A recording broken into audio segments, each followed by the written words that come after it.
ने एक वीडियो संदेश दिया है, आइए आपको दिखाते हैं। नमस्कार।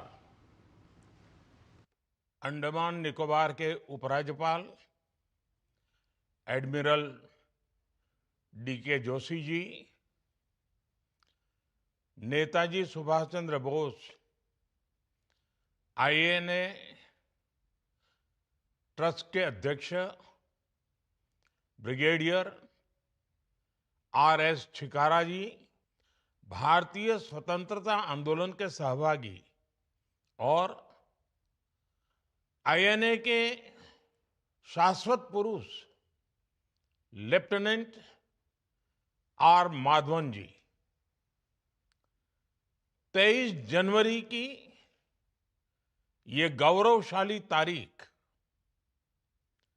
नेताजी सुभाष चंद्र बोस की जन्मजयंती, नेताजी का पराक्रम, उनका शौर्य, आज की ये तारीख हमें प्रेरणा भी देती है, हमें नेताजी के प्रति श्रद्धा भाव से भी भरती है। साथियों, बीते वर्षों में पराक्रम दिवस देश की राष्ट्रीय भावना का, नेशनल स्पिरिट का एक अभिन्न पर्व बन गया है। ये एक सुखद संयोग है कि 23 जनवरी को पराक्रम दिवस, 25 जनवरी को मतदाता दिवस, 26 जनवरी को गणतंत्र दिवस, 29 जनवरी को बीटिंग रिट्रीट और फिर 30 जनवरी को पूज्य बापू की पुण्यतिथि तक गणतंत्र का महापर्व मनाए जाने की एक नई परंपरा बन गई है। मैं इस अवसर पर आप सभी को और सभी देशवासियों को पराक्रम दिवस की अनेक अनेक शुभकामनाएं देता हूं। भाइयों बहनों, साल 2026 में पराक्रम दिवस का मुख्य आयोजन अंडमान निकोबार में हो रहा है।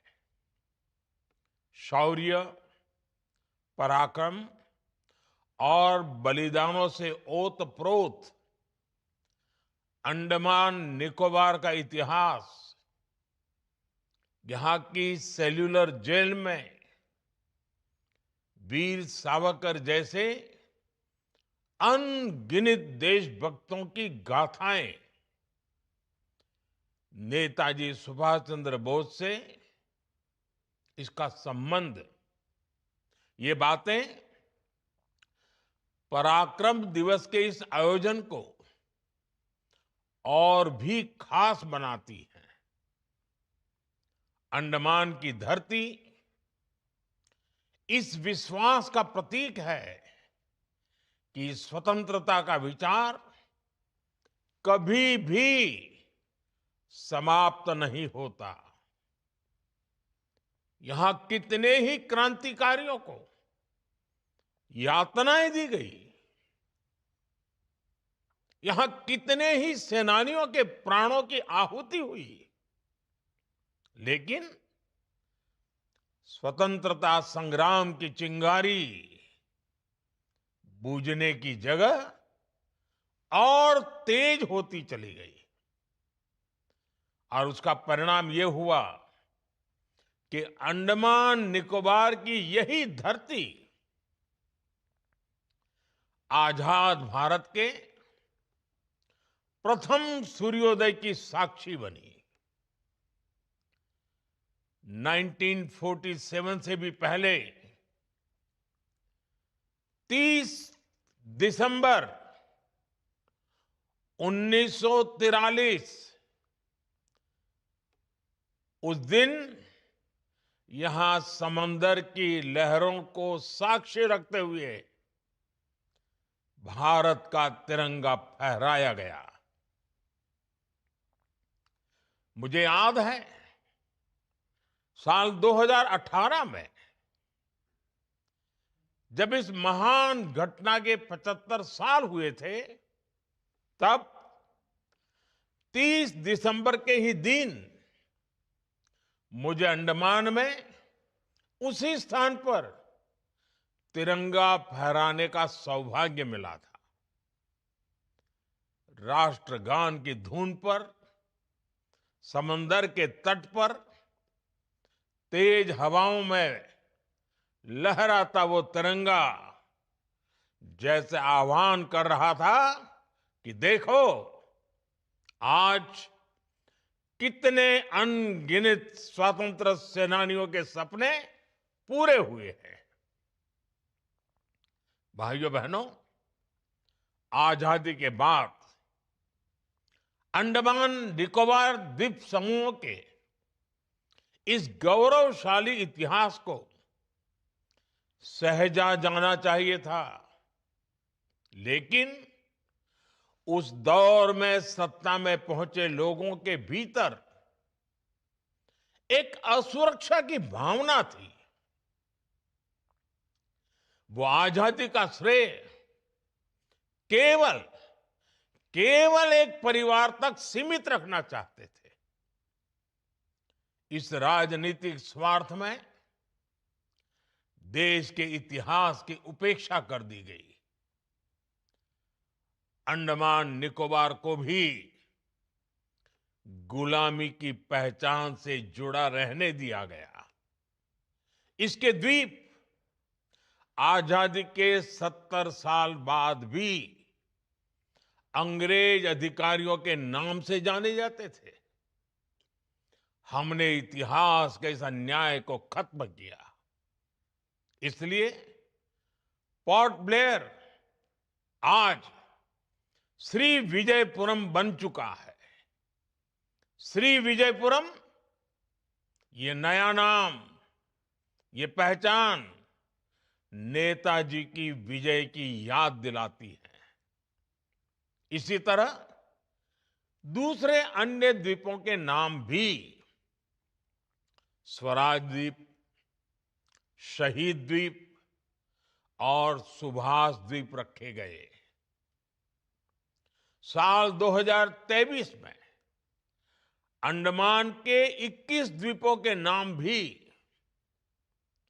भारतीय सेना के जांबाज वीर पुरुष 21 परमवीर चक्र विजेताओं के नाम पर रखे गए। आज अंडमान निकोबार के गुलामी के नाम मिट रहे हैं। आजाद भारत के नए नाम अपनी पहचान बना रहे हैं। साथियों, नेताजी सुभाष चंद्र बोस आजादी की लड़ाई के महानायक के साथ ही स्वतंत्र भारत के महान स्वप्न दृष्टा थे। उन्होंने एक ऐसे भारत की संकल्पना की थी जिसका स्वरूप आधुनिक हो और उसकी आत्मा भारत की पुरातन चेतना से जुड़ी हो। नेताजी के इस विजन से आज की पीढ़ी को परिचित कराना हम सभी का दायित्व है। और मुझे खुशी है कि हमारी सरकार इस दायित्व को बखूबी निभा रही है। हमने दिल्ली के लाल किले में नेताजी सुभाष को समर्पित म्यूजियम का निर्माण किया है।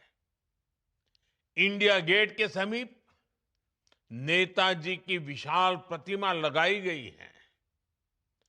गणतंत्र दिवस की परेड में हिंद फौज के योगदान को भी देश ने याद किया है।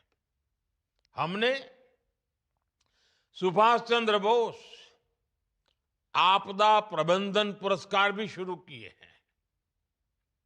ये विभिन्न कार्य केवल नेताजी सुभाष चंद्र बोस का सम्मान ही नहीं है, ये हमारी युवा पीढ़ी के लिए और भविष्य के भी अमर प्रेरणा के स्रोत है।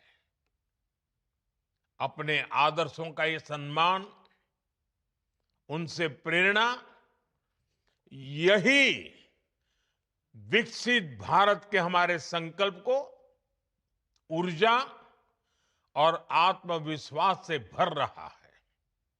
साथियों, एक कमजोर राष्ट्र का अपने लक्ष्यों तक पहुंचना मुश्किल होता है। इसलिए नेताजी सुभाष ने हमेशा सशक्त राष्ट्र का सपना देखा। आज 21वीं सदी का भारत भी एक सशक्त और दृढ़ प्रतिज्ञ राष्ट्र के तौर पर अपनी पहचान बना रहा है। अभी अभी आपने देखा है, ऑपरेशन सिंदूर भारत को जख्म देने वालों के घर में घुसकर हमने उन्हें तबाह कर दिया। भारत आज शक्ति बढ़ाना भी जानता है, शक्ति संभालना भी जानता है और उसका इस्तेमाल करना भी जानता है। नेताजी सुभाष के समर्थ भारत के विजन पर चलते हुए आज हम डिफेंस सेक्टर को आत्मनिर्भर बनाने में जुटे हैं। पहले भारत सिर्फ विदेशों से हथियार मंगाने पर आश्रित रहता था। आज हमारा डिफेंस एक्सपोर्ट 23,000 करोड़ को पार कर चुका है। भारत में बनी ब्रह्मोस और दूसरी मिसाइलें कितने ही देशों का ध्यान खींच रही है। हम स्वदेशी की ताकत से भारत की सेनाओं का आधुनिकीकरण कर रहे हैं। भाइयों बहनों, आज हम 140 करोड़ देशवासी विकसित भारत के संकल्प के लिए एकजुट होकर काम कर रहे हैं। विकसित भारत का ये रास्ता आत्मनिर्भर भारत अभियान से मजबूत होता है। इसे स्वदेशी के मंत्र से ताकत मिलती है। मुझे विश्वास है, विकसित भारत की इस यात्रा में पराक्रम दिवस की प्रेरणा हमें निरंतर इसी तरह बल देती रहेगी। मैं एक बार फिर आप सभी को नेताजी सुभाष की जन्म जयंती की बहुत बहुत बधाई देता हूं। भारत माता की जय। वंदे मातरम, वंदे मातरम, वंदे मातरम। नेताजी सुभाष चंद्र बोस की आज जन्म जयंती है और आज का दिन पराक्रम दिवस के रूप में मनाया जाता है। प्रधानमंत्री नरेंद्र मोदी का आप वीडियो संदेश सुन रहे थे, जहां प्रधानमंत्री नरेंद्र मोदी ने सभी देशवासियों को पराक्रम दिवस के